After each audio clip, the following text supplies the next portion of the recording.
against Maxim as black. And yeah, this is kind of shocking at the end. But I said already today to the team of Chess24, I really think that this match for the third place is completely unnecessary because it's totally overshadowed by the finals. And whoever plays there, it doesn't matter. Of course, if Carlsen plays there, it's even a harder thing for the guys who are fighting for the third place. But even without Carlsen, certainly finals is kind of thing that is overshadowing any kind of play for the third place. Especially we're not in a World Cup, not World FIFA Cup, that we're getting the bronze medal or something. So yeah. Also in my case, I guess it doesn't matter if I'm getting the third place because you're already qualified for tour final, right? So I don't think that I should count. Yeah, but I was really kind of shocked by the turn of events at the end. I didn't expect it, but I think that Maxim probably just gave it away as he was like super tired. That was unexpected because he really fights till the very, very end usually. So I was expecting the very close fight till the very, very end. Yeah. Well, eventually, or finally, Timur, we do see the third game between Wesley and Magnus has started. You played Wesley in the semi-final. What will it take for Magnus to beat Wesley so here? He seems in such a good place. Will be very hard because I mean he's like really not making a lot of mistakes. That's the thing with Wesley. I mean he's like very very very very solid player, and he knows where to put pieces on the right squares. He's like positionally very well educated, and he's not having this kind of very artistic play or something like that he tries to show all the time. So he just puts the pieces on the good squares, more or less, and then he says, look, okay, I mean, he has his ideas, of course, as all the top players do, like slide kind of things in the openings. But for Magnus, it's a very, very hard task to beat such a solid player like Wesley. And that will be a very unpleasant situation for Magnus if he doesn't win today, I mean, this match, because the last one he lost on his birthday. And I don't know when is the Wesley's birthday. Probably he's planning something on. That's true. So maybe there is some tricky plan for Magnus. But that's really hard. I mean, beating Wesley as white is a very hard task. I mean, I managed to do this in a classical part in Azerbaijan against USA. I really played one of my best games, maybe positional games ever. But this doesn't happen every day. That's the problem with Wesley. I mean, he's like super solid. So Carlsen will really have to perform on his. On the top of his abilities to win against Wesley because he's one of these top players that is very, very hard to beat. And, that's really problematic. So I guess this game will end in a draw. Wesley's playing as white, is it? Or yeah. And the next one will be a hard task for Wesley to keep, but also a hard task for Magnus to win. But I expect Carlsen to put a very, very high pressure in the last game. Fantastic. Well, thanks for your insight, Timur, and congratulations again on a great performance. We look forward to seeing you in the next tournament. Thank you so much. Thank you. It was a pleasure to be part of this tournament. Thank you so much. I'm really exhausted. Thanks for this match for the third place as well. Sorry about that. I mean, I'm kind of working since like December 31st, January 1. Yeah. So it feels like I'm always there online and playing. I from time to time, I'm just afraid not to switch off the camera. I mean, I'm also having my private life, so that's kind of a very unusual feeling. I'm like always playing. That's amazing. Well, but anyway, I have to tell you, Timur, we are super happy to see you all the time and so happy to see you be playing. Thank you so much. Thank you so much. Thank you. All right, bye, Timur. Great evening. Bye-bye. Thanks.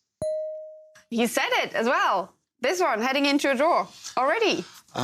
He says a draw. I think it's maybe the most likely result, but it's too early to call. Okay, so it's not going to be that super quick draw that we saw in Magnus's white game yesterday. Definitely not, no. I mean, the players are still in the manoeuvring stage of the opening. They're just getting their pieces lined up. And you can see Wesley has just made a luxury move with his pawn on the right side. It's advanced one square, and that's just simply to control a few squares, but also at the same time to give perhaps some manoeuvring possibilities to the white knight.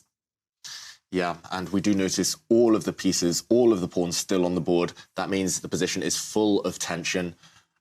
Traditionally, these positions, they're regarded to be slightly better for white. White has a tiny advantage, and that's purely because white has a little bit of extra space in the center. If we bring up the board, we can see that White's central structure is ideal right now. Look at these two pawns again. Wesley So won the first game today by playing very strategic, logical, classical chess, putting his pawns in the center and letting the rest of the pieces do the work for him. He's done that again. And the problem for Black is if you ever capture these pawns, if you ever release the tension, another pawn replaces it. These are hard to get rid of. If you try to counter, you only let White push forward. If White can be the one pushing forward, then White is the one with the advantage. So this central tension, actually, neither side wants to break it. Black doesn't want to capture on this square.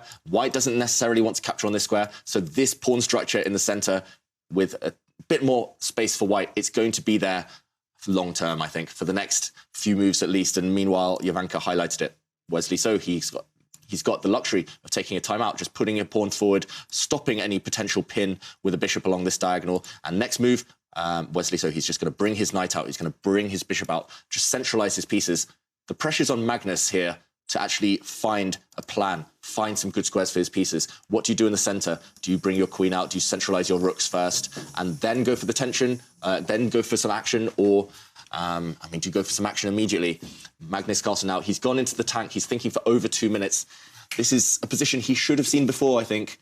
The problem with this opening, which we've mentioned before, the Italian game, is that on each move, both sides have 6, 7 logical responses, so it's hard to memorize everything here. Yeah. It's just about understanding the plans and choosing the right plans at the right moment. Yeah, definitely. And one of the things that I found very, very difficult in this type of positions when I was playing 1e4 many years ago was that there were just too many pieces on the board and I didn't get the timing right. Like I couldn't maintain the pressure in the center to cause problems. And sometimes I just traded off the wrong pieces and before I knew it, I was worse with White. So this opening is actually one of the most difficult openings there is, just because of the sheer variety of plans and also just the whole tension that there is by having every single piece on the board. Okay, but Magnus has chosen a plan. He has moved a knight to the edge, and the whole point of that is that the knight wants to maneuver itself onto the dream square, and a square that we've kind of highlighted and called F4 in this case. Yep, so Black's knight, it has temporarily sidelined itself, but it is heading to a stronger square in a few moves' time. Yeah, this opening, it's so tricky. It's all about these plans. And this plan, Black's knight, bringing itself towards the White king. It's one of the most ambitious, aggressive plans for Black. For example, if you could imagine White just playing a useful move, bringing his bishop to the center, a very logical one. Black will drop his knight in the center of, I say the center of the board on this very dangerous square, heading towards the White king. And you could definitely imagine a scenario later on. For example, after a few logical moves, Black might even sacrifice just to open up the White king. And purely because of the strength of this knight, Black has a winning attack. This is going to be a checkmate threat. The White king is doomed now. So this knight on this square, if it can get there, is going to be, it's just going to be a beast. But can Wesley So prevent the knight getting that square? Can he reduce its influence once it does get there? Yeah, Magnus Carlsen showing his ambition, his aggression with that last move. Yeah. Sure. So, what is quite nice about chess is about these kind of very quiet openings. They actually have as an undercurrent a lot of violence, and that line that you mentioned that is incredibly dangerous. And just to kind of counteract that violence on the chessboard, do have a rather sweet tweet. And you'll like this one, David. And we have a tweet from Felix Albers, A Little Love Chess Art, and it features a young girl. You can see it there. Oh, okay. It is a picture of a young girl with a picture of a drawing saying Happy Valentine's. And there you can see it there. And look at it. Yeah. Cuteness and light. Yeah, we haven't mentioned that, the king and the queen. That's the ultimate love story. Yes, right? It totally is the ultimate love story. Actually, I was thinking about the subject today, about chess and love, and about, and also with the couples. And I think the most funny story that I read was in 1986. There was a huge tournament in London, and all the best players. Maybe you've heard of this. Yes. Yeah. Keep going, Jovanka. It's still a good story. It's still a good story. Yeah. So all the best players were invited. All the best English grandmasters were invited, and suddenly Karpov dropped out. And they were like, oh, my God, we don't have a replacement for Karpov. So they invited an English international master, Glenn Fleer, to play. And he was the only international master in the field of grandmasters. And he had 72 hours notice. But there was a snag. He was going to get married in the middle of the tournament. And the organisers were like, well, we have to have you there. So they decided, OK, he could play the game earlier on in the day and then travel up and get married. And would you believe it? This lucky underdog actually won the tournament. Yeah. He's now a grandmaster, yes. Glenn Fleer, and he married Christine. And, yeah, I mean, he's still a great player. She's a fantastic player in her own right. She is, absolutely. And, yeah, love inspired him in that one for sure. Yeah, but I've never, ever heard that someone had to get married in the middle of the tournament. I always knew the story as the plucky underdog. It was a revelation to me there. Yeah, on the 22nd of March. He drove from London to Leicester to get married during the tournament. Yeah, and... yeah, I mean, it's always that story. I mean, love clearly inspired him. Also, if you come into a tournament with no expectations, last minute, often you're a bit of... I mean, you surprise yourself just being there. You're just enjoying the moment. That turns out well. It's just like, I think it's Denmark in the 1992 football, I mean, the European Championships. They got in through the back door. They didn't expect to be there, and then they ended up winning it, despite being huge underdogs. MVL. MVL in the candidates, he's leading the tournament, and he was very much the underdog because he was chosen at the last minute because Radjabov decided to withdraw because of COVID. Yeah. And yeah, it's funny you bring up Glenn Fleer because he taught me the black side of these types of openings. He taught me all the ideas there, so a bit full circle. Well, OK, well, David, so you're getting your crystal ball out again and you're predicting the ideas. So the Black Knight has established itself on F4 and Magnus, by his queen shuffle, is actually signalling his very aggressive intention because the bishop and the queen are lining up on a diagonal and before you know it, there's going to be a sacrifice. So Wesley now in danger if he doesn't handle this correctly. Yeah, so I did bring up this idea a few moments ago, actually, and I wasn't entirely serious. I thought it would never happen on the board. I just thought, OK, in an ideal dream world for Magnus Carlsen, he'll get this threat to create checkmate. And it's happening. Magnus Carlsen, with his last move, bringing the queen across, lining it up along the same diagonal as this bishop against this pawn. This is the key pawn. Often, in chess, we call this a hook, when one side has pushed a pawn near their king and you use it to just kind of, you use it just to create your own attack. It's a weak spot. You have to sacrifice something there to break your opponent's pawn shelter in front of the king. And yeah, if white is lazy here, if he just plays a kind of casual developing move, suddenly bishop takes pawn, the black queen jumps into the action and white's king is doomed. Checkmate is coming. Queen will drop onto this square, protected by the Black Knight. And it's pretty much game over. So Wesley has to defend somehow against this idea. Bishop takes pawn. But how do you do it? It's not so easy. If you capture this knight, try and remove this strong knight, black simply replaces... if you remove this knight, yeah, black simply replaces it with another knight. And suddenly the same problem is still on the board. You have to defend against bishop takes pawn. So I really like Magnus Carlsen's last move. Wesley has to deal with this threat. Maybe he'll bring his knight forward, try to attack this bishop, but the bishop will just retreat. And the next move, when the knight gets kicked back, the idea is still on the board. Bishop takes pawn. Looking good for Magnus Carlsen, those last couple of moves. Yeah, definitely looking good because the last thing you want to do is like push a pawn or anything. You just want to keep your position intact. And because of the congestion between the rook and the knight and the king, there's just no easy way to cover that square. I think Magnus is doing well. I agree, and I don't think Wesley So's move is obvious, which is the best thing for Magnus right now.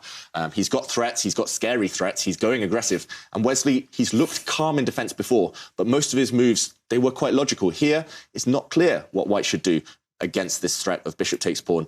I mentioned this move, bringing the knight forward, but what else? I barely see any alternatives. I mean, yes, you could remove one knight, maybe you could bring your other knight forward, but once you've given away your dark squared bishop, black has this dark squared bishop along this diagonal. If things start to open up, white's king is not going to feel safe. I think actually long-term, black has great attacking chances. It's not just this current moment with a big, big threat. Magnus, we see him leaning back. He's got to be feeling happy with how this opening has gone. It's gone against Radjabov's prediction as well of fizzling out to a quick draw. Magnus Carlsen definitely trying to create some action at this early stage. Yeah, he promised us that. To be fair to Magnus, he said that to us yesterday. He said with the white pieces, he was going to be aggressive. And actually, he's been true to his word with the white and black pieces. Yep. And yeah, very difficult way for Wesley to be able to handle this mating idea. Yeah, this opening is so tricky, right? Yeah, totally.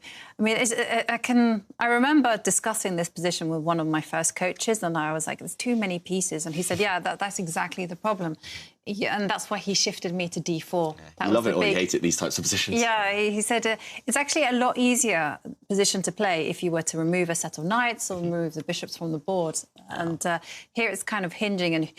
You wouldn't believe it, but here it hinges on whose dark square position is, dark square bishop is better, or even in some cases the light square bishop is doing a more slightly useful job. And in this position, it's all hinging on those black knights. And yeah.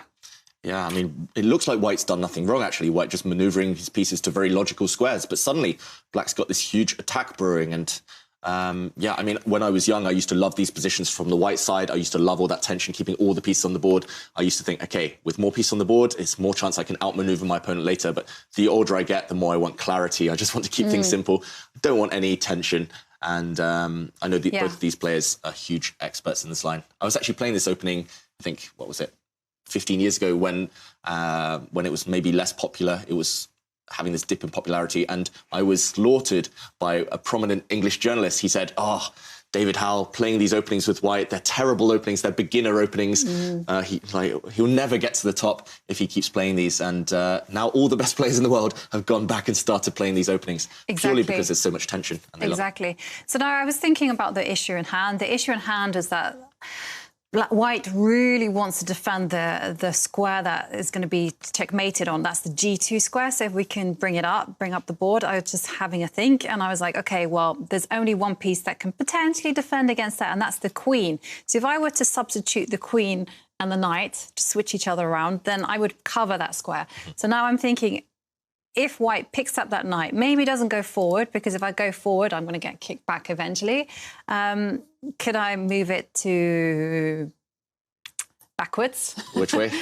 Towards the hidey hole. Okay. Yeah, towards the hidey hole. Okay, so it looks awful, actually, now I look at it, because I'm only dealing with one threat. But OK, so now I've dealt with the checkmate idea, because now my queen can come and cover the critical G2 square. Well...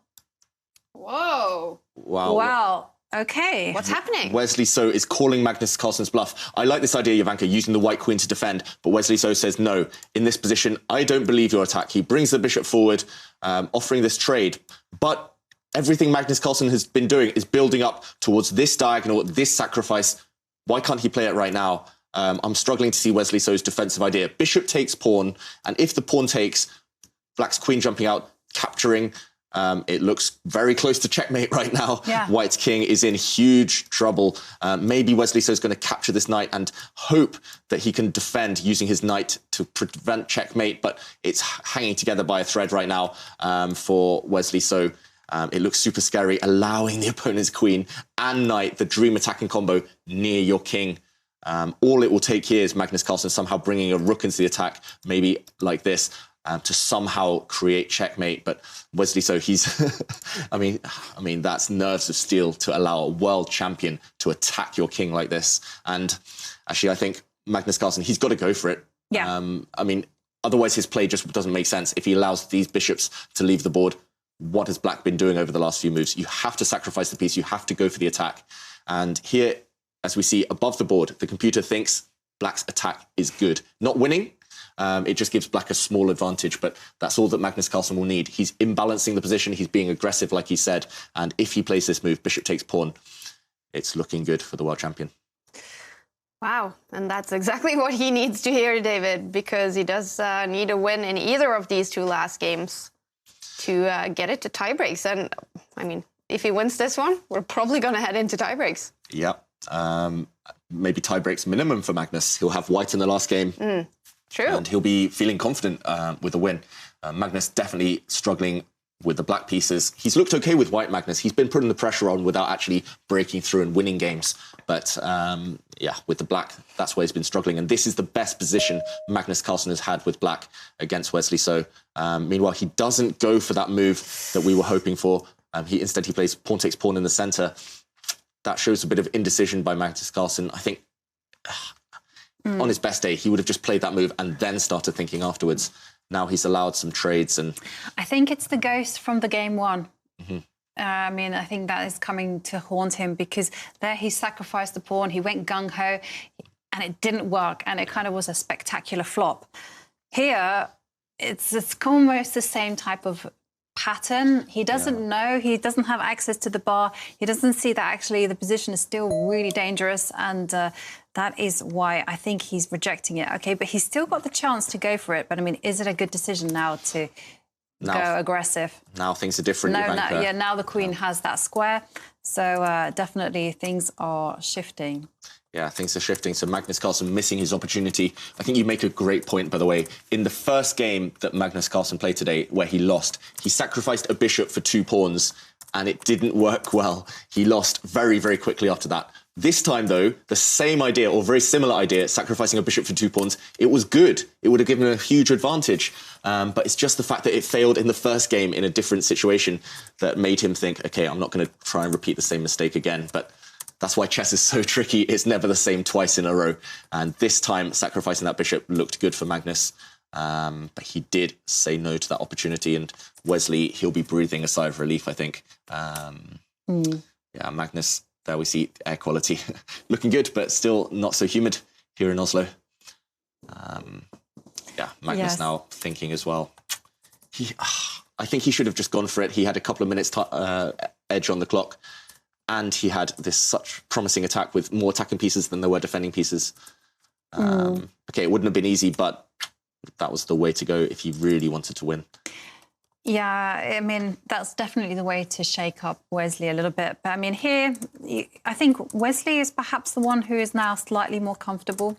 Somehow the pieces feel a little bit easier on the eye, especially the white knight in the center, which is nicely occupying a great square. And I'm just seeing the freedom of the white pieces, like the queen can jump out to attack this black knight that's a bit bothersome, and rooks can connect. Yeah, just a difficult decision now what to do with the light square bishop. I mean, I think I would trade it. Yeah, black now has an issue. His attack is maybe starting to disappear. This black knight actually was perfectly anchored by a black pawn in the middle of the board. Black's pawn was defending this, but that pawn has disappeared now, going for that trade. And now white has ended up with this fantastic knight in the middle of the board. And both of these pieces now eyeing up black's light squared bishop. So actually, Jovanka was expecting bishop takes bishop. So was I. Instead, Magnus Carlsen decides to capture this strong white knight in the middle of the board. And I think his idea after pawn takes is maybe he's still looking at captures such as bishop takes pawn, and maybe white can defend, but it's still super scary with this queen jumping into the attack. So Wesley has to decide how to recapture this bishop. There's 3 ways to do it. Pawn, bishop, queen. Maybe Magnus is just saying, OK, you're down to 6 minutes. You think about this for the next 2 minutes, and then I'll pounce and I'll play my move immediately. Which one would you be tempted to capture with, Jovanka? The pawn. Pawn. Yeah. And which now, one would you be tempted? I'd want to capture with the pawn. I'd still be scared of bishop takes pawn. But if this works for white, then, of course, taking with the pawn towards the centre. That's usually the tip. You want to capture with the pawns towards the middle of the board. That's what white wants in an ideal world. But if he feels he can't get away with that, maybe he'll even look for other moves. He'll look for bishop takes bishop first, just to remove a set of pieces before making this decision to capture in the centre. Big moment now for Wesley. And a lot of choice. He has to move quickly. Yeah. I was just also wondering whether there was some kind of issue with pawn takes pawn, bishop takes bishop. You know, one of the things I just have in the back of my mind, your words on how to handle the bishop pair. And you're like, OK, first of all, trade them off. Or if not, accelerate the play, make it crazy, make sure that the 2 bishops can't harmonise together. So I'm like thinking, OK, well, maybe I get rid of a set of bishops on the board, and then, yeah, like you say, you played the move I wanted. Move the rook to an open line and start later having you can fun. attack the queen. OK, so, well, Wesley takes another choice. Look at that. That's a huge blunder by Wesley. So Magnus Carlsen can win the game immediately. And he's going to see this move. I'm sure of it. Magnus Carlsen can now win by knight takes pawn, sacrificing his knight, ripping open the opponent's king side. And if king takes, he'll simply play bishop takes pawn. Whatever white does, he's losing. The black knight coming into the game, threatening this deadly check, family fork, attacking everything right now. And also bringing the queen into the game, giving checkmate. Magnus Carlsen in the current position, if he finds knight takes pawn, he's going to win. He's going to strike back. Wesley so missing this idea. Wow, okay, this is intense. Waiting for Magnus Carlsen to make his move. Will he find this obvious move that David Howell pointed out to us?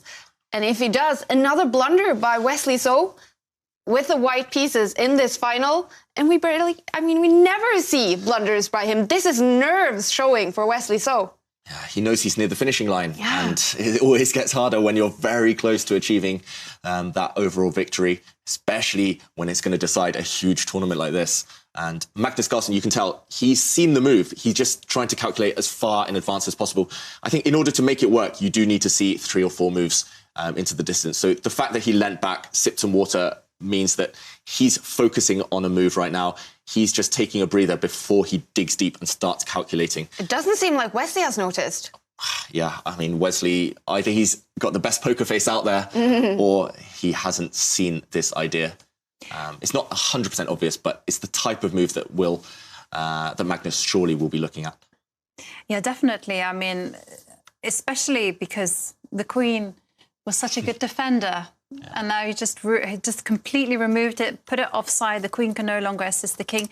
I mean, how is the situation if... Because the thing is, there are 2 captures. The white knight could take, or the white... Oh, sorry, not the white knight. The black knight. The black knight or the black bishop could capture a pawn. I mean, so there is choice. And whilst there is choice, there's a danger that he might not be able to find it. Yeah, so Magnus might also get tempted by bishop takes pawn, which is actually also a strong move. Okay. So that's a good thing for Magnus Carlsen. If bishop takes pawn, he is still winning if white captures, queen takes. I'm shocked that Wesley So is allowing this because actually, not only has he blundered into a losing move now, allowing Magnus to win immediately by knight takes pawn, also bishop takes pawn for Magnus would be strong. Less strong, but also good enough. So Magnus, he's deciding between these 2 moves. If he plays either of these, he should win the game. But if Magnus misses it, if he misses this exact moment, then suddenly the tables will turn and white's position will actually be better. So Magnus, he needs to make that decision quickly. He's down to under 3.5 minutes. Look at Magnus's face as well. He realizes this is the moment for sure. That's why he's paused now for 3 minutes. He senses something. He's got fantastic instincts, but he's trying to calculate. His calculations maybe not as sharp as they usually are this tournament, but if he sees deep enough, he will go for one of those 2 moves. Oh, this is intense for Magnus Carlsen. We can definitely see it. And he was talking about the funk before this tournament. A part of that was not trusting his instincts, not making that first move that came to mind. He hasn't done it. He hasn't seen it. I was going to say, I mean, it was very deep lines. Look at the bar. Why does it completely shift sides here? Black simply traded off his best piece, and he's now black. His position is shaky, simply. There's no way he's going to get through to the white king anymore without his light squared bishop to explode things open, and white's pieces are more active. The white queen now looking good. She was misplaced just 2 moves ago. Now she's looking fantastic in the middle. The black knights, looking a bit shaky, defending each other, but not necessarily stable. Magnus Carlsen, I mean, he had 2 good moves there, not just the one. It's the ghost of that first game where he sacrificed and it backfired. This time a sacrifice was winning, but he just couldn't find just that resolution. He just couldn't pluck up the courage to do it. Yeah, I think it's just the calculation. I mean, he hasn't quite adjusted to it. And there was a few choices, but I'm surprised he didn't find... I found knight takes pawn probably to be a very, very difficult move to spot. I'm not sure whether human would be able to see that. But certainly bishop takes pawn is what everything had been lined up for. That one, I think, is a little bit inexcusable. Yeah, and Magnus now, the bar going back towards the middle. He finally sacrifices. I was about to say Magnus has to sacrifice. There was nothing to do.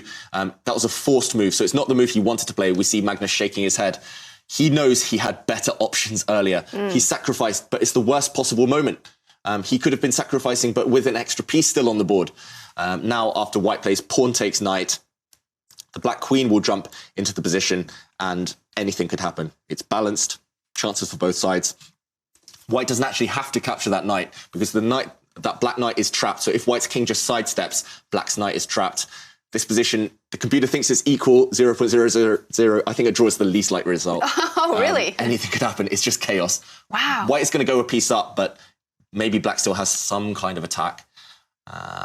Magnus Carlsen, that move, it was just desperation. It was the only move to even keep the game going. If he had to retreat with his knight, he was lost. He would have been a pawn down.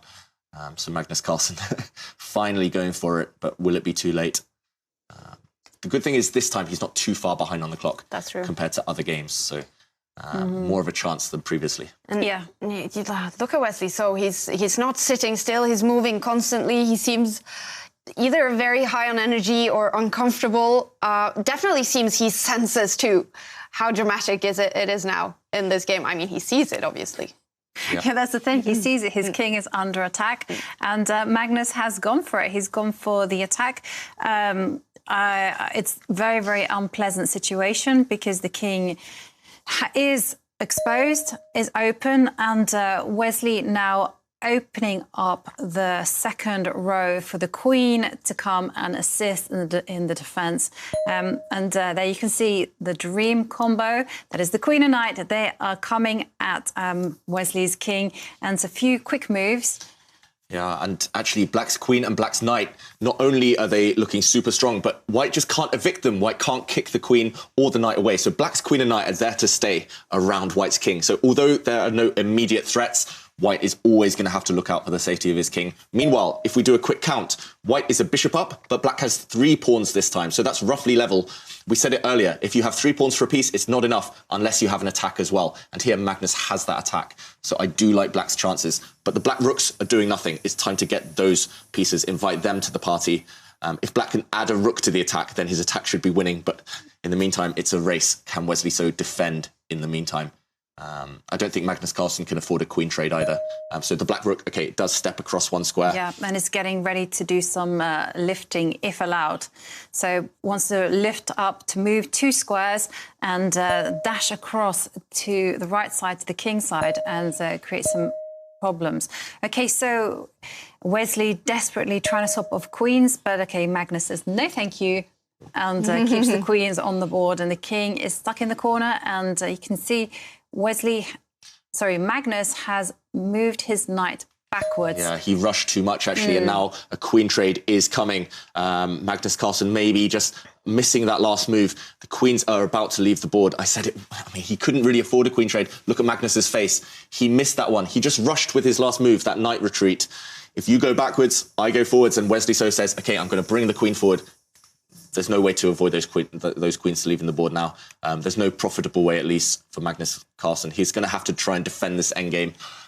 It's going to be still some chances, bishop against those 3 pawns, but Magnus losing all chances of an attack, at least. And we're going to see that knight now face off against 3 pawns. And still anything could happen. Do remember, everyone, with a win here, it will be over. Wesley so will be the winner of the Opera Euro Rapid. Magnus Carlsen needs at least a draw.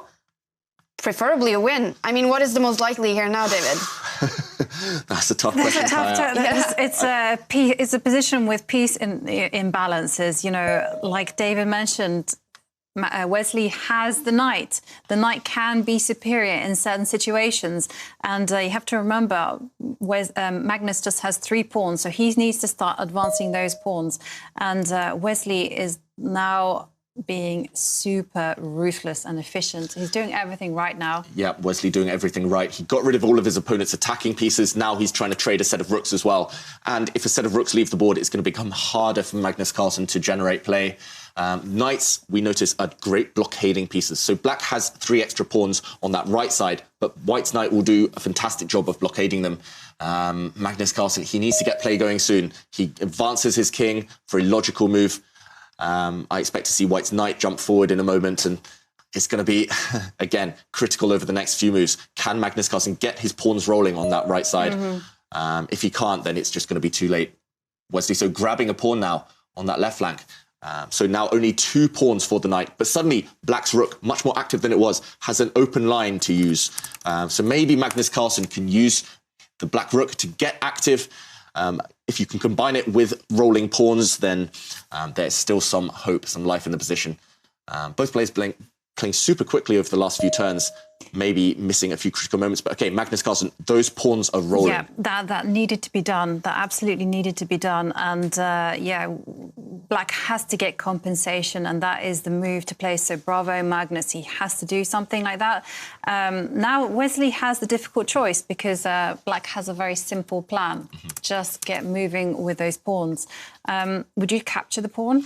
I don't see what else to do, to be honest. Yeah, I mean, that's what... I mean, there's the alternative that you can move your knight forward.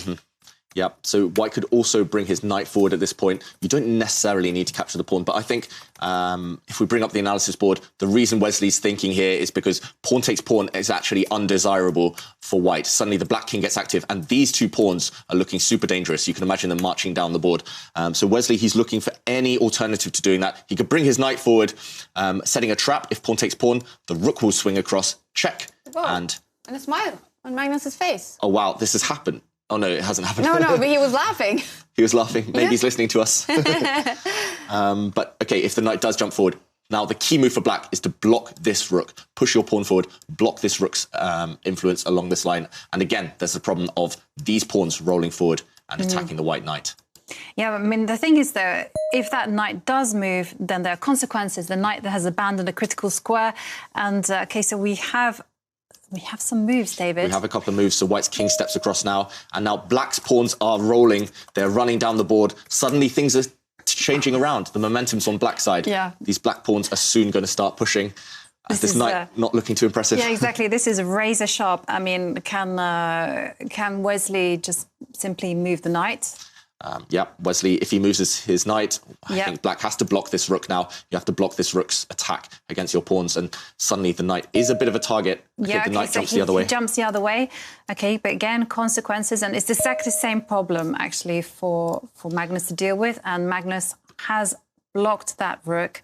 But I'm just so worried about the pawns. Yeah, these pawns, they're coming.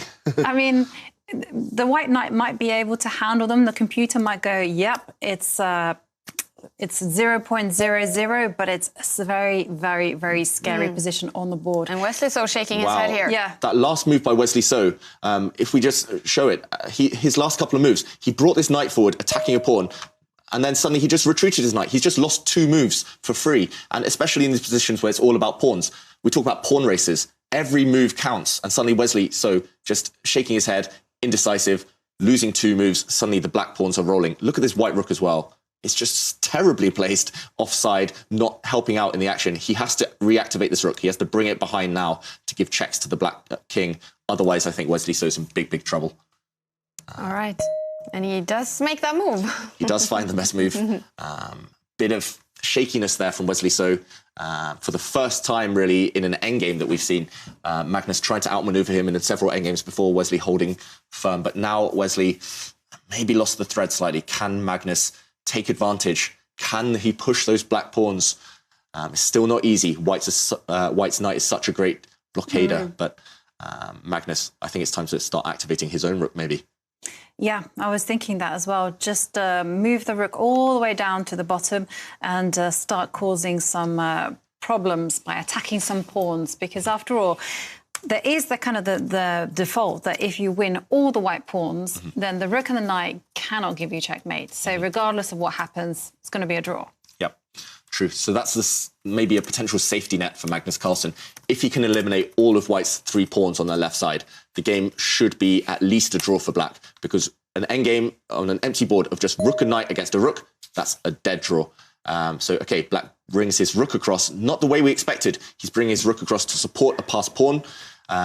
We expected him to maybe drop it down on the open line and try and get white from behind. But, OK, the black rook supporting its own pawns instead.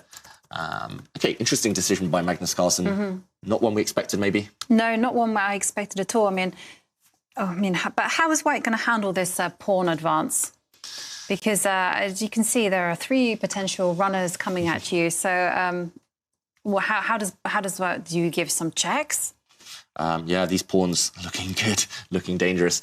You could give some checks. The white rook stepping across. Maybe black's king will step forward this time, sheltered by its own pawn. So now there's no checks from behind because the black pawns shelter their own king. And meanwhile, if you could imagine white going after these pawns, black's pawns are going to start rushing down the board. This has to be blockaded by knight, and now other pawns will start running. So we've seen something similar to this in the game. If we catch up, white's rook just stepping behind this pawn. So maybe the idea is to use his knight and combine it with the rook to win a pawn. I think black's most obvious move is just to push another pawn forward. And meanwhile, these pawns over the last 5-6 moves, they have improved themselves. White's knight hasn't. It does look like maybe at least the position's easier to play for Magnus Carlsen, even if the computer thinks it's a draw. Yeah, 3 results, all 3 results still possible. Yeah, absolutely. So we are expecting Magnus Carlsen just to push the black pawn forward and deprive the white knight of some squares and just well, he doesn't do that. He keeps surprising us with his moves. Okay, so instead, he's going for broke with the pawn that we've nicknamed Harry. And Wesley quickly moves the knight up and is getting ready to blockade the passed pawn and also to nab a pawn. I mean, is it possible to get greedy if Magnus goes in for a penny, in for a pound? Let's just go forward. So the most natural move now is for black to push his pawn even further forward. But now we will see this line. White's rook can capture this pawn. When the king steps forward, the rook will move. And now white's knight will give itself up for this pawn, but we will see a drawn rook and pawn endgame. So, okay, let's go back to the players. I think we will see white's knight sacrifice itself for that corner pawn. It's just too dangerous right now. White's rook has to move. White's knight overworked, stopping that pawn and defending the rook. So the rook is under pressure. It has to escape. Whose position do you think is easier to play, at least, Jovanka? Well, you killed it for us, didn't you, David? You found the way to eliminate the danger. But, okay, Wesley hasn't played that move.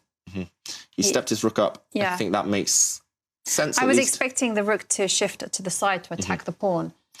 Yeah, so I think Wesley maybe had a bit of choice there on that last move. He goes after black's pawns on the left rather than the central pawn. I would expect to see Magnus just, I mean, what else is there to do? You could push your pawn, make a new queen right now. That queen will be eliminated by the knight, but, well, it simply has to be done. Yes, I agree with you, David. I mean, you just have to queen that pawn and win back material, and then you're going to see...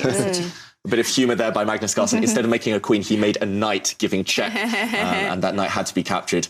So that was equivalent to making a queen, but these chess players, they love a bit of humour. Yes. And Magnus showing that he doesn't have... There's a feature on the browser where you promote to a queen automatically. He doesn't have that on.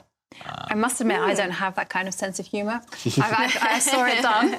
I saw it done in real life where someone promoted on a physical tournament, promoted to a knight, and it was just terrible because they, if they'd been a queen, it would have been a draw, a rook, bishop. But he chose the knight, and with a little intermediate move, that was it. He was in trouble, and he ended up losing, and it was just like a joke. So after that, no. You promote to a queen unless it's a stalemate. 95% of the time, at least, it should be a queen. Meanwhile, the position has simplified itself. So currently, white is a pawn up with 3 versus 2 pawn advantage, but black gobbles up a pawn, and the pawns are just disappearing now. Wesley so can eliminate black's central pawn if he wants. Okay, he pushes instead. We're just going to see everything disappear from the board. Maybe white will just give a series of checks from behind. Yeah. The position should repeat itself. Yeah, there's not much to do, unfortunately. Magnus Carlsen, it's unlikely he can play for the win here. White's rook gives a check. Okay, we've seen this position before. Will we see the position repeat itself 3 times and a draw? Yes, we are going to see a draw. And that was a hair-raising game, David. There it is. So many ups and downs. Yeah.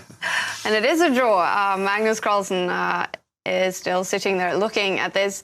He needs a win. He needed a win in one of the 2 last games. Now he needs a win in the last game to take it to tie breaks. He's not looking too happy there. The world champion, he is under big pressure. Magnus Carlsen, he is under now in the final